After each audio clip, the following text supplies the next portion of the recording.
Hey, little man, how you doing? It's Dad here.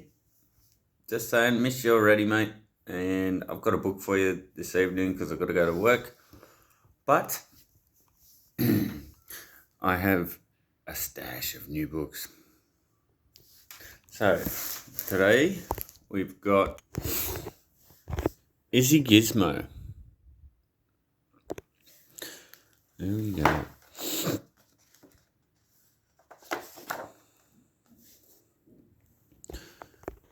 Let's try and get it all in here. Yep.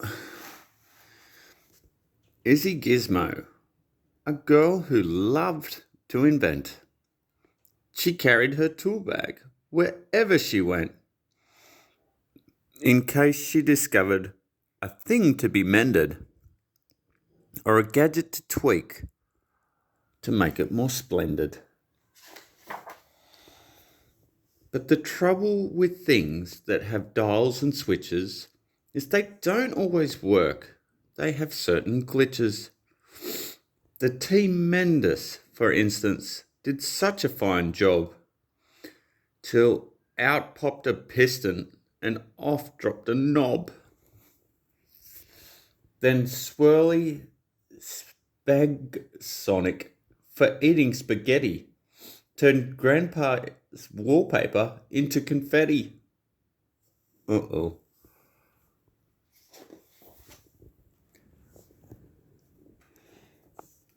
The beard-tastic had Grandpa near perfectly styled, till the foam overflowed and the clippers went wild. While Isabel, who was so clever and bright, would get rather cross when things didn't go right.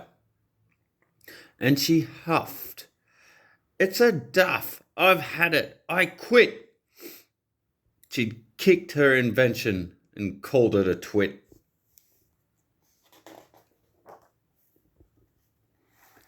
Isabel fumed.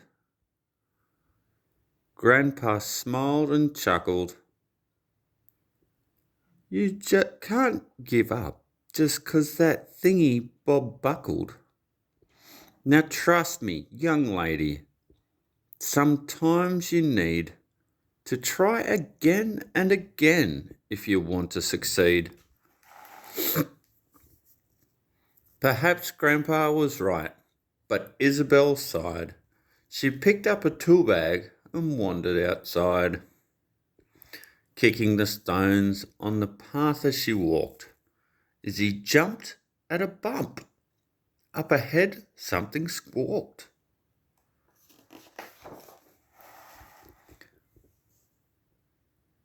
From the clouds, a poor crow had taken a tumble, and landed kapoof in a feathery jumble.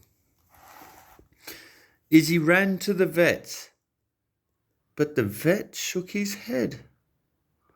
"His wings are too broken to fix," the vet said. "Perhaps take him home, and there you could try. You could teach him to live as a crow who can't fly."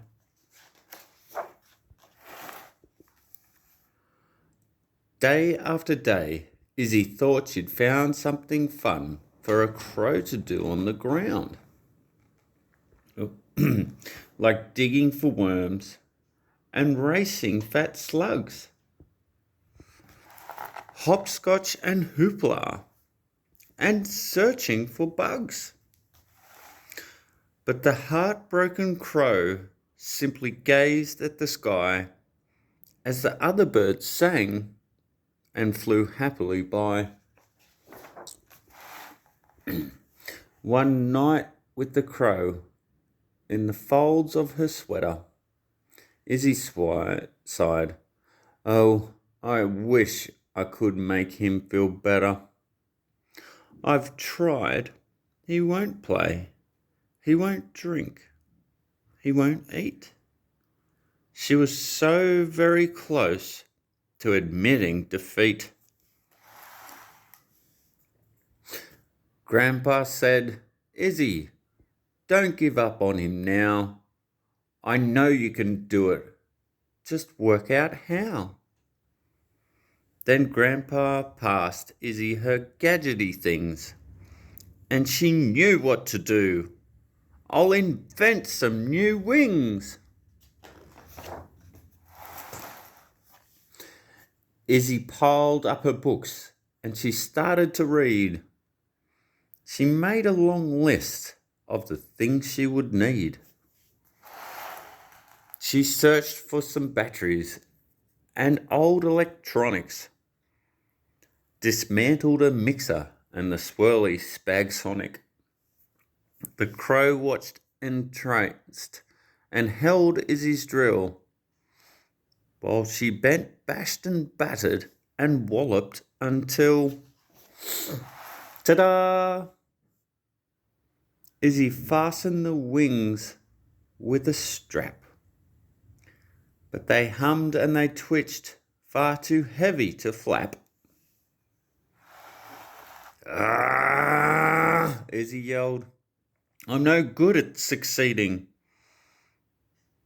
The crow softly cawed, its beady eyes pleading. What now? Izzy sighed. Try again, Grandpa said. Okay, follow me. And with that, off she sped. Izzy dived in a pond where she borrowed a pump, and she took from an engine 2 sprockets, a sump. Izzy fastened the wings. They were light, they were curvy, but the wings, the wrong shape, turned the crow topsy-turvy.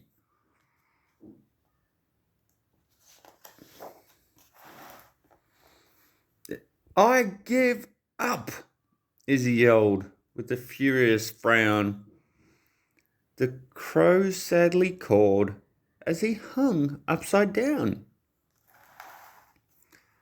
So, Izzy unscrewed the head from the shower, bound special circuits to adjust the wing's power, and finally, using her trusty old pliers, she borrowed the motor from 2 big blow dryers.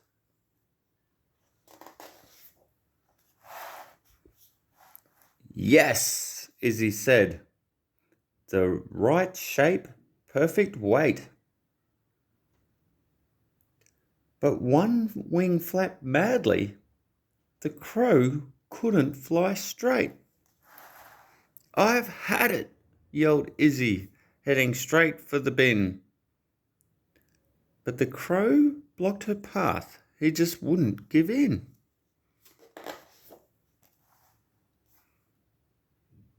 Izzy twizzled and tinkered, and using his beak, the tip-tapping crow gave the screws a good tweak. Then he loosened the cog from Grandpa's old mixer. You can fly, Izzy cried. Oh, your name should be Fixer. After 2 loop-the-loops, Fixer came into land and stood happily cawing upon Izzy's hand. You tried very hard, Grandpa said, and succeeded. You kept at it. Izzy, you did what was needed.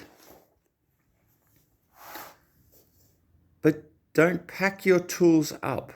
Your day's not quite ended. A few things around here now need to be mended.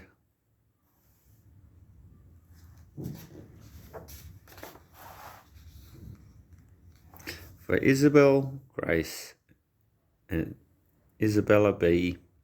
For Sita, Danny, and Holger. So there you go, man. There's your book for tonight. I love you, mate. Have fun, and I'll see you next week. I'll miss you while I'm away, but you get to have some good time with Grandad and Lola, and Have fun, man. Love you. Bye.